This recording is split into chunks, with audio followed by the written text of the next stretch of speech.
Assalamualaikum warahmatullahi wabarakatuh. Perkenalkan, nama saya Amelin Karomah dengan NIM 2892150032 dari Prodi Manajemen Plus dengan dosen pengampu Bapak Hendra Permadi STMM dengan mata kuliah Manajemen Operasional.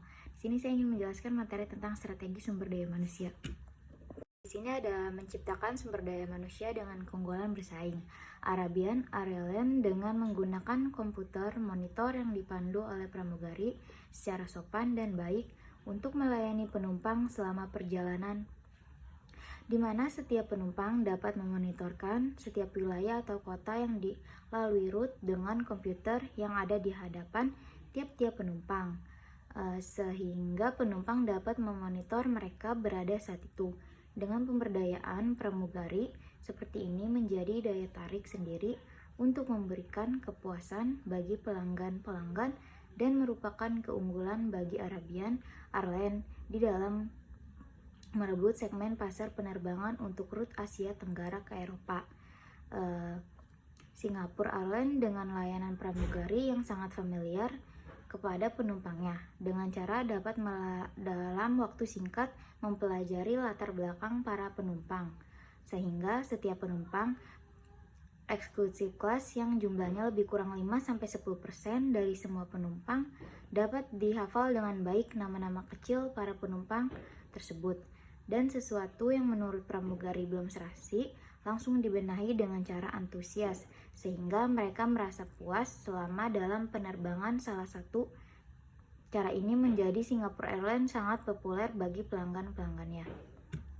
Selanjutnya sebagai contoh, jika ada pelanggan datang ke kantor IBM baik di kantor pusat maupun di kantor cabang, apabila ada pelanggan atau tamu ingin sesuatu atau bertemu dengan divisi yang perlu dihubunginya, jika berpapasan atau bertemu dengan salah seseorang satpam atau office boy akan langsung dilayani secara antusias, akan diarahkan ke tempat yang dimaksud oleh tamu atau pelanggan tersebut, sehingga tamu atau pelanggan tersebut tidak merasa kebingungan dan akan merasa puas karena semua karyawannya antusias menerimanya. Perilaku demikian memang diciptakan IBM mulai dari tingkat top manajemen di kantor pusat sampai kantor cabang perusahaan yang menjadi budaya kerja bagi seluruh karyawan IBM. Pada prinsip tamu atau pelanggan adalah raja, menjadikan sikap bagi seluruh karyawan untuk secara konsisten dan akurat, tetap menghargai dan melayani secara prima setiap tamu atau pelanggan.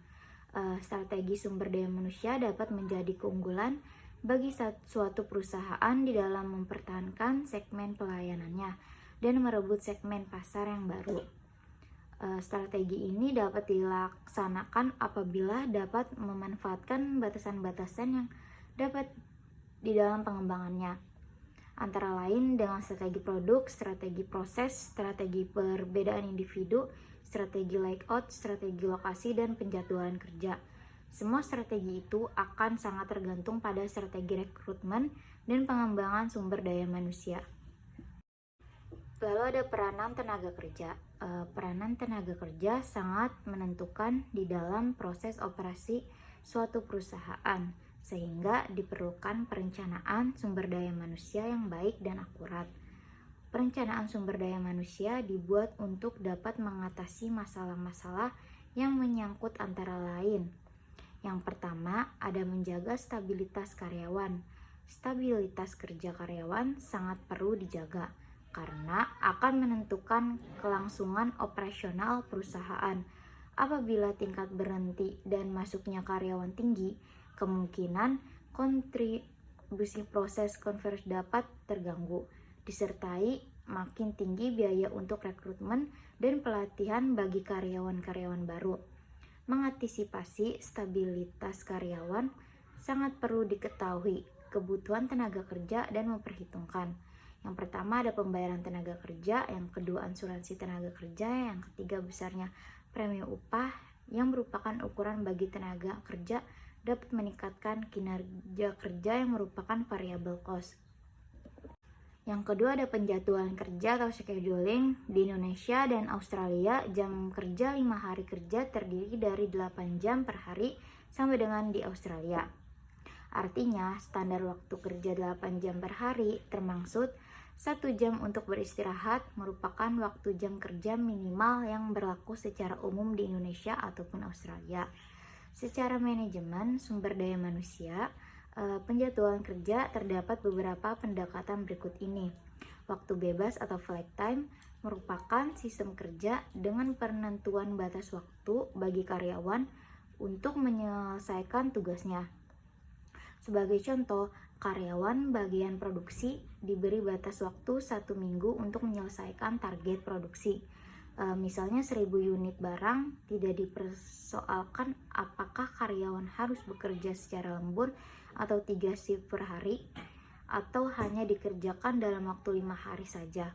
Teknis penjadwalannya diserahkan ke bagian produksi. Selanjutnya ada desain tugas, merupakan suatu pendekatan tugas secara spesifik yang ditetapkan menjadi suatu uraian tugas atau deskripsi di antara pekerja dengan kelompok atau organisasi. Yang pertama adalah spesialisasi tenaga kerja.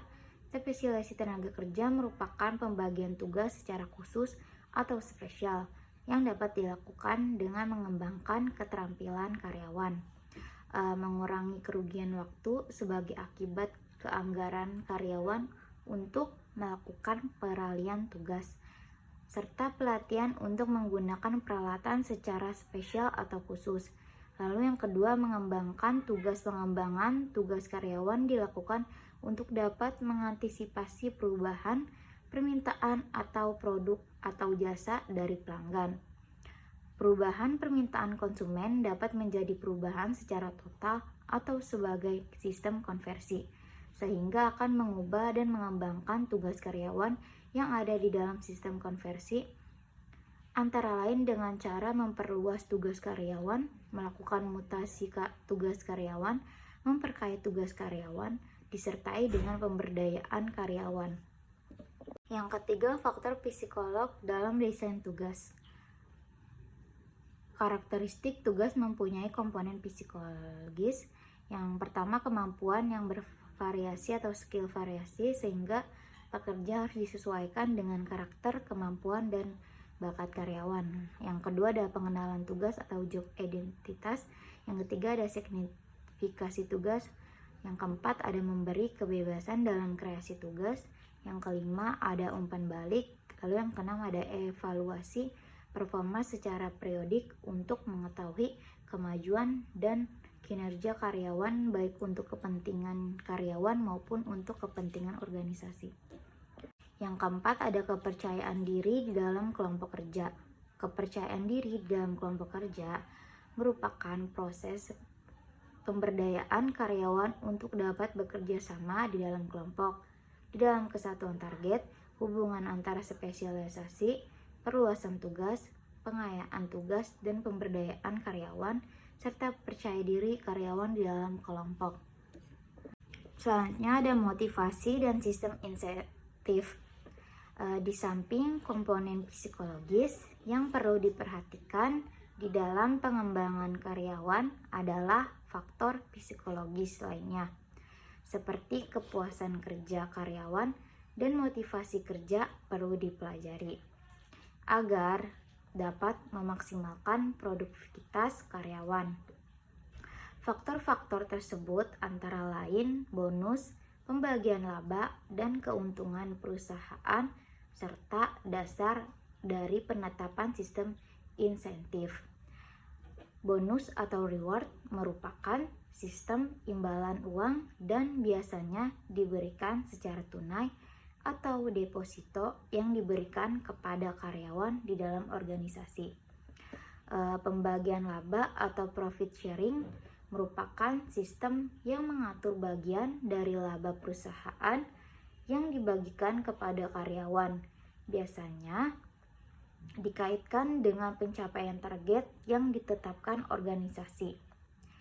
Pembagian keuangan atau gain sharing dapat sebagai pemberian keuntungan sesudah dilakukan laporan tahunan perusahaan, di mana karyawan diberi bagian dari keuntungan di samping keuntungan bagi para pemilik saham atau owner.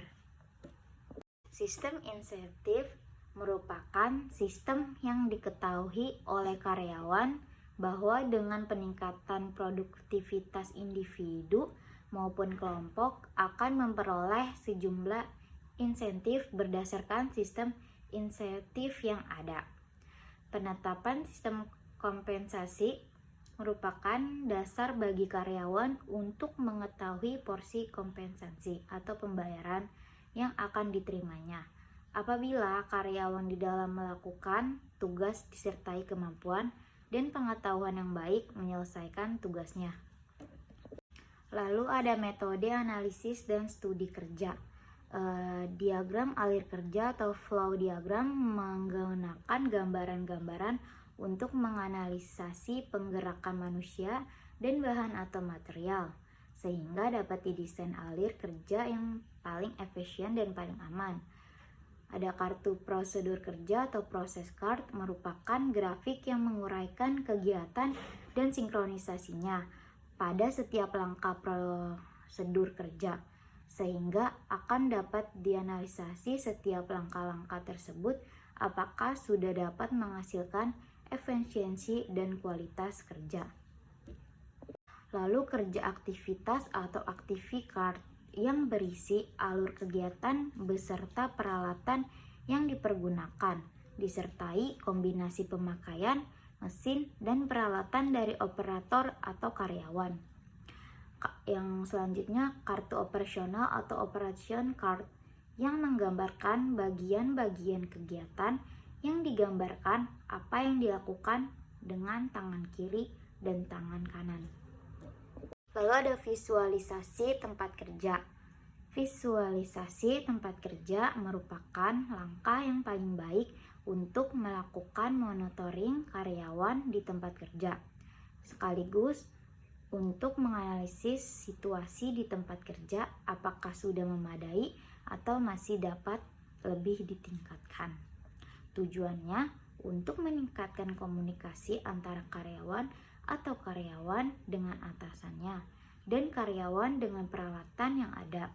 Visualisasi di tempat kerja dilakukan umpannya di dalam penggunaan peralatan operasional, gambaran tingkat persediaan, gambaran cektan untuk menyelesaikan suatu pekerjaan, gambaran informasi kebutuhan persediaan setiap hari, gambaran monitor peralatan dan mesin yang memerlukan bantuan karyawan, serta gambar prosedur kerja operasional yang spesifik di tempat kerja.